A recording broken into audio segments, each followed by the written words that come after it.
आप सभी भावी शिक्षक शिक्षिकाओं का आपके अपने YouTube चैनल ऑनलाइन शिक्षण पर बहुत बहुत स्वागत है।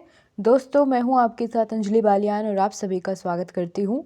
यह आपकी कंप्यूटर की क्लास है और इससे पहले आपकी सीरीज़ में कंप्यूटर की अगर बात करें तो आपकी 7 क्लासेस हो चुकी है और उन 7 क्लासेस में हमने सॉल्व किए हैं अति लघु प्रश्न, जो कि बहुत ही महत्वपूर्ण है अपने आप में।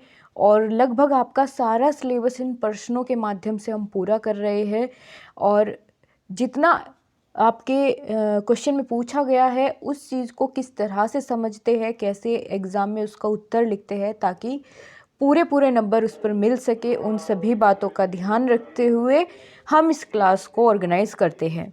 तो इसी संबंध में आज आपकी कंप्यूटर की 8वीं क्लास है। जिसने इससे पहले की 7 क्लासेस नहीं देखी है ज़रूर से देख ले। उनमें हमने 140 प्रश्न कवर कर लिए हैं। अति लघु प्रश्न बहुत ही महत्वपूर्ण थे जो, और कई बार रिपीट हो चुके हैं। उन सभी प्रश्नों को हमने ज़्यादा ध्यान से पढ़ा है। तो दोस्तों, यही आपके लिए बहुत अच्छा समय है पढ़ने के लिए, क्योंकि फिर प्रेशर होगा जब आपकी एग्ज़ाम की डेट फिक्स हो जाएगी। तो यही बिल्कुल सही समय है, पढ़ लीजिए, बहुत अच्छे नंबर से पास हो जाएगी, इस बात की गारंटी हमारी है। क्योंकि चीज़ों को हम इतने अच्छे ढंग से आपको समझाते हैं, वो आपके दिमाग में चीज़ें फिक्स हो जाती है और एग्ज़ाम टाइम पर आप उसको आसानी से रिकॉल करके लिख सकते हैं। तो चलिए दोस्तों, शुरुआत करते हैं आज की अपनी क्लास की। तो हमारा पिछली क्लास का जो लास्ट क्वेश्चन था उसकी अगर बात करें, उसमें हमने लास्ट क्वेश्चन में पूछा था कि विकिपीडिया की स्थापना किसने की थी। तो हमने याद किया था कि जिमी वेल्स। ठीक है, किसने की थी स्थापना विकिपीडिया की? जिमी वेल्स ने। एक बार सभी प्रशिक्षु अपने साथी मित्रों के साथ शेयर कर दे ताकि सभी लोग क्लास से जुड़ पाए और क्लास को कंटिन्यू कर पाए। चलिए दोस्तों, आगे अगले क्वेश्चन पर चलते हैं। आज के पहले, गूगल क्या है? बहुत ही महत्वपूर्ण क्वेश्चन है और आसान भी है। ठीक है, फ्री का नंबर मिल जाएगा अगर आ जाता है पेपर में। गूगल क्या होता है? एक सर्च इंजन होता है। सर्च इंजन से मतलब जहाँ पर आप इंटरनेट के माध्यम से कोई भी इंफॉर्मेशन सर्च करते हैं। ठीक है, गूगल से हम वांछित शब्दों को डालकर उसके बारे में समुचित जानकारी प्राप्त कर लेते हैं या कर सकते हैं। जिस तरीके से आप अपनी दिनचर्या में गूगल का यूज़ करते हैं, आपको कुछ भी इंफॉर्मेशन चाहिए हो, कुछ भी ढूंढना हो, तो आप जाकर के गूगल पर टाइप कर देते हैं कुछ वांछित शब्दों को जो उससे मिलते जुलते हो, तो तुरंत आपके सामने सेकंडों में बहुत सारी इंफॉर्मेशन आपके मोबाइल फ़ोन की स्क्रीन पर ओपन हो जाती है। तो उससे आप क्या करते हैं? इंफॉर्मेशंस को सर्च करते हैं। इसीलिए गूगल क्या है? एक सर्च इंजन है। क्लियर है? चलिए अगला क्वेश्चन है 142। प्रेजेंटेशन क्या है? प्रेजेंटेशन किसे कहते हैं? यहाँ पर ये जो वर्ड दिया गया है प्रेजेंटेशन, इंग्लिश का शब्द है जिसका मतलब होता है प्रस्तुत करना। ठीक है, क्या प्रस्तुत करना? अपने फाइलों या दस्तावेजों का प्रस्तुतिकरण करना ही प्रेजेंटेशन कहलाता है। यानी उनको प्रेजेंट करना, प्रस्तुतिकरण करना, प्रस्तुत करना ही प्रेजेंटेशन कहलाता है। किसको? फाइलों और दस्तावेजों को। क्लियर? बहुत अच्छे। नेक्स्ट क्वेश्चन है जो आपका पहले भी रिपीट हो चुका है, वीडियो कॉन्फ्रेंसिंग क्या होता है या वीडियो कॉन्फ्रेंसिंग किसे कहते हैं? वीडियो कॉन्फ्रेंसिंग एक दो तरफा प्रणाली है जिसमें दोनों तरफ ग्रहण एवं प्रेषित करने की तकनीक है। इससे आप क्या समझे दोस्तों? ये टू वे कम्युनिकेशन प्रोसेस है। टू वे कम्युनिकेशन प्रोसेस कैसे? मान लीजिए एक तरफ है सेंडर, एक तरफ है रिसीवर। सेंडर मतलब जो अपनी बात को बोल रहा है, रिसीवर है जो सुन रहा है, समझ रहा है। तो यानी इसमें वीडियो कॉन्फ्रेंसिंग में क्या होते हैं? दो घटक होते हैं, एक सेंडर एक रिसीवर। तो दो तरफा किस तरीके से हुआ कि यहाँ पर पहले बात सुनी जाती है, फिर उसका रिप्लाई या कह सकते फीडबैक तुरंत दे दिया जाता है। तो यानी आप ग्रहण भी कर सकते हैं और प्रेषित भी कर सकते हैं। प्रेषित मतलब होता है प्रेजेंट करना या बोलना या बात को रखना दूसरे के सामने। तो इसलिए वीडियो कॉन्फ्रेंसिंग क्या है? एक दो तरफा प्रणाली है। इसमें हम दूर बैठे किसी व्यक्ति को देखकर उसके साथ अपनी बातें शेयर कर सकते हैं, अपनी इंफॉर्मेशन शेयर कर सकते हैं। इसी प्रकार से अगला प्रश्न आपका आ जाता है, क्वेश्चन नंबर 144। पूछा गया है MS Word MS Excel, MS PowerPoint किसके अंतर्गत आता है। दोस्तों आपको इन क्वेश्चंस को लिखने की ज़रूरत नहीं है, बस आप लोग ईयरफोन लगा के बैठा करिए जब आप मेरी क्लास लेते हैं और बस ध्यान अपना एकत्रित रखिए यहीं पर, जो चीज़ें मैं आपको बोल रही हूँ, समझा रही हूँ, बस उतने से ही आपको ये बहुत अच्छे ढंग से याद हो जाएगा, आपको लिखने की भी ज़रूरत नहीं पड़ेगी। लेकिन अगर कोई भी प्रशिक्षु लिखता भी है साथ साथ में तो उसके लिए और अच्छी बात है, क्योंकि वो तो फिर उसे कभी नहीं भूलने वाला है। क्योंकि जो ज़्यादा मेहनत करेगा ज़ाहिर सी बात है उस पर कुछ ना कुछ तो वो ज़्यादा सीख रहा होगा कहीं ना कहीं। तो जितने भी प्रशिक्षु देख रहे हैं, मैं जानती हूँ कि आप लोग बहुत मेहनती लोग हैं, क्योंकि जिसको फ़र्क नहीं पड़ता है उसकी बैक आने से या फेल होने से, वो लोग नहीं देख रहे हैं क्लास, ठीक है। उनको कोई मतलब नहीं है कि इस बार फिर से बैक आ जाए तो क्या होगा, कोई फ़र्क नहीं पड़ता है। और आप लोग बहुत सजग है कि आप अपनी टाइम से सभी क्लासेस ले रहे हैं, भले ही एग्ज़ाम का प्रेशर ना हो। तो ये आप सभी के लिए बहुत अच्छी बात है और यही बात आपको सबसे अलग बनाती है, सबसे ऊपर रखती है। तो अपनी इस जो एक क्वालिटी है इसको हमेशा बनाए रखिए, तभी आप ज़िंदगी में कुछ बेहतर और अच्छा कर पाएंगे। चलिए बैक टू द पॉइंट, अपने क्वेश्चन पर आते हैं। MS वर्ड, MS एक्सेल या MS पावर पॉइंट किसके अंतर्गत आता है। तो ये सभी किसके अंतर्गत आते हैं, MS ऑफिस के अंतर्गत आते हैं। MS वर्ड भी, एक्सेल भी और पावर पॉइंट भी, ठीक है। अगला क्वेश्चन आ जाता है, इसमें आपसे एक्सटेंशन का नाम पूछा गया। एक्सटेंशन का मतलब होता है कि जैसे MS पावर पॉइंट है, इसको यदि शॉर्ट फॉर्म कह सकते हैं कि एक्सटेंशन होता है, यानी जिस नाम से इसको प्रेजेंट किया जाता है। तो MS पावर पॉइंट का एक्सटेंशन क्या होता है, MS पावर पॉइंट को हम बोल देते हैं PPT, ठीक है। पावर पॉइंट का क्या हो जाएगा, PPT। तो ये ध्यान रखेंगे आप, ठीक है। एक्सेल का XLS हो जाता है इस तरीके से। आगे बढ़ते हैं अगले प्रश्न पर, जिसमें आपसे पूछा गया है, विद्यालयों के आधुनिकीकरण के लिए उपस्थित नवीनतम प्रणाली को क्या कहते हैं। देखिए, विद्यालयों का आधुनिकीकरण हुआ यानी उसमें कुछ नई फैसिलिटीज़ लाई गई, उसमें से कोई भी एक फैसिलिटी का नाम बता दीजिए क्या है। तो एक है बायोमेट्रिक प्रणाली, यानी बायोमेट्रिक अटेंडेंस होती है जिस पर आपको थंब इम्प्रेशन करना होता है, तब आपकी उसमें अटेंडेंस रिकॉर्ड हो जाती है। तो वही होती है बायोमेट्रिक प्रणाली। और भी आप इससे अलग एग्जाम्पल दे सकते हैं विद्यालय में आधुनिकीकरण के लिए, जैसे आप कह सकते हैं कि प्रोजेक्टर का यूज़ करना क्लासेस में, ऑनलाइन क्लासेस प्रोवाइड करना, और वॉल प्रोजेक्टर का यूज़ करना, या फिर ओवरहेड प्रोजेक्टर का यूज़ करना स्कूलों की कक्षाओं में। ये सभी आधुनिकीकरण के आप कह सकते हैं उदाहरण हैं। अगला प्रश्न है, आप लोगों को सभी चीज़ें बहुत अच्छे से समझ आ रही है या नहीं, कमेंट बॉक्स में आप लोग ज़रूर बताएं। क्लास ख़त्म होने के बाद यदि आपको लगता है कि कुछ और चेंजेस करने चाहिए क्लासेस में, तो भी आप सजेस्ट कर सकते हैं। हमें बहुत अच्छे लगेगा आपके विचारों को पढ़ करके। आगे बढ़ते हैं, अगला प्रश्न है, छात्रों, उनके अभिभावकों तथा विद्यालयों के मध्य समन्वय स्थापित करने हेतु विद्यालय द्वारा निर्मित ऑनलाइन व्यवस्था क्या कहलाती है।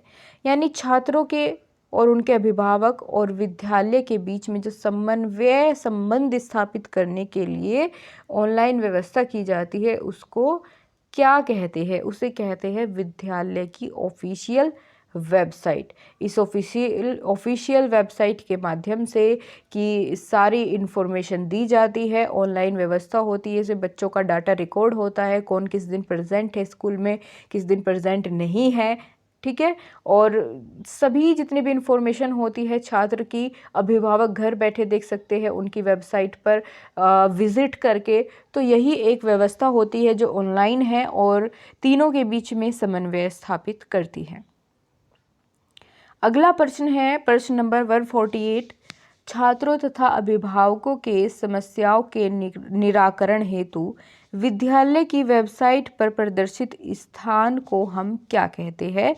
तो उसे कहते हैं दोस्तों ऑनलाइन कंप्लेन पोर्टल। यानी जब आप विद्यालय की वेबसाइट को खोलेंगे, उस पर एक कॉलम बना होगा, प्रदर्शित किया जाएगा, जहां उस कॉलम पर लिखा होगा कि ऑनलाइन कंप्लेंट पोर्टल। वहां पर आप बच्चे की शिकायत कर सकते हैं, या किसी अध्यापक के बारे में यदि आपको वहां पर शिकायत करनी है, तो आप इस ऑनलाइन कंप्लेन पोर्टल पर, जो कि विद्यालय की वेबसाइट पर होता है, वहाँ पर आप शिकायत हेतु समस्या लिख सकते हैं। ठीक है, अभिभावक अपनी समस्या लिख सकते हैं। आगे बात करते हैं शॉर्ट वेव मीडियम वेव का प्रसारण किस माध्यम से होता है, तो ये रेडियो के माध्यम से होता है। ठीक है, वेव होती है तरंगे। आगे बात करें क्वेश्चन नंबर 150, शिक्षा तकनीकी केंद्रों की स्थापना किसने की थी, तो NCERT नई दिल्ली ने शिक्षा तकनीक केंद्र की स्थापना की थी। यहाँ पर यही आपसे पूछा गया है कि शिक्षा तकनीक केंद्र की स्थापना किसने की थी, तो ये की थी किसने, NCERT ने स्थापना की थी शिक्षा तकनीकी केंद्र की। ऑलराइट गाइज, अगले प्रश्न पर बढ़ते हैं। शैक्षिक प्रौद्योगिकी शब्द का प्रयोग किसने किया था। सबसे पहले अगर बात करें प्रौद्योगिकी, शैक्षिक प्रौद्योगिकी शब्द का प्रयोग किसने किया था, बहुत ही महत्वपूर्ण प्रश्न यहाँ पर ही आपके लिए है। तो इंग्लैंड के ब्रायन मोर जोन्स, किसने, ब्रायन मोर जोन्स ने शैक्षिक प्रौद्योगिकी शब्द का प्रयोग किया। इंग्लैंड के थे रहने वाले, नाम था ब्रायन मोर जोन्स। इन्होंने शैक्षिक प्रौद्योगिकी शब्द का सबसे पहले प्रयोग किया था। आगे बढ़ते हैं। अगला प्रश्न है प्रोग्राम लर्निंग पद्धति का विकास किसने किया था। तो दोस्तों, प्रोग्राम्ड लर्निंग पद्धति का विकास BF स्किनर ने किया था। जब BF की आप लर्निंग थ्योरी देखेंगे तो वहाँ पर आप जान जाएंगे कि प्रोग्राम्ड लर्निंग का जो है BF स्किनर ने इसका विकास किया था। आपसे मैं एक प्रश्न पूछना चाहूँगी, साथ ही जब BF स्किनर एक बहुत ही फेमस नेम है, तो इन्हीं के बारे में पूछना चाहूँगी कि इन्होंने अपना प्रयोग कब और किस पर किया था। और बात की जाए यहाँ से, इस टॉपिक से आपके एग्ज़ाम में बात कर ली जाए कि DLED, UPTET, CTET, super TET तक यहाँ से प्रश्न बनते हैं इस टॉपिक से, BF स्किनर की लर्निंग थ्योरी से। तो सबसे पहले BF स्किनर का पूरा नाम आप लोग जान लीजिए लगे हाथ, जब हम इस टॉपिक की बात कर ही रहे हैं। तो इनका BS यानी ब्रूस हस फेडरिक, B से ब्रूस हस और F से फेडरिक स्किनर इनका पूरा नाम था। अमेरिका के रहने वाले थे और इन्होंने दी थी RS थ्योरी यानी रेस्पॉन्स स्टिमुलस थ्योरी, या इसको ऑपरेंट कंडीशनिंग थ्योरी भी हम कह सकते हैं। कब दी थी, तो इन्होंने ये थ्योरी दी थी 1938 में और प्रयोग किया था चूहे पर। ठीक है, इन्होंने चूहे पर प्रयोग किया था और इनकी थ्योरी का नाम क्रिया प्रसूत अनुबंधन सिद्धांत भी है, या RS थ्योरी भी उसको हम बोल सकते हैं। ठीक है, इन्होंने एक प्रोग्राम लर्निंग पद्धति का भी विकास किया था। तो क्लियर हो गया आपको ये, इससे कई सारे क्वेश्चंस। आगे बढ़ते हैं। अगला प्रश्न है शिक्षण मशीन का प्रयोग किसने किया था। तो शिक्षण मशीन का प्रयोग सिडनी के प्रेसी नामक वैज्ञानिक ने किया था। शिक्षण मशीन का सर्वप्रथम प्रयोग प्रेसी नामक वैज्ञानिक ने किया था। वीडियो कॉन्फ्रेंसिंग के कोई 2 लाभ बताइए। तो वीडियो कॉन्फ्रेंसिंग क्या है, इसी वीडियो में हमने जाना। और इसके लाभ की अगर बात करें तो क्या हो जाएंगे। वीडियो कॉन्फ्रेंसिंग क्या होती है, एक प्रत्यक्ष शिक्षण की तरह ही यह लाभकारी होती है, क्योंकि इसमें हम सामने वाले को देख करके अपने इन्फॉर्मेशन या बातों को, अपने विचारों को रख सकते हैं। उसमें हमें सामने वाला दिखाई देता है और हम उसके प्रश्नों का या अपने प्रश्नों का फीडबैक तुरंत पा सकते हैं। ये भी एक लाभ है। ठीक है, और जैसे प्रत्यक्ष सामने सामने बैठ कर के शिक्षण होता है, इसी तरीके से वीडियो कॉन्फ्रेंसिंग के माध्यम से हम कर सकते हैं।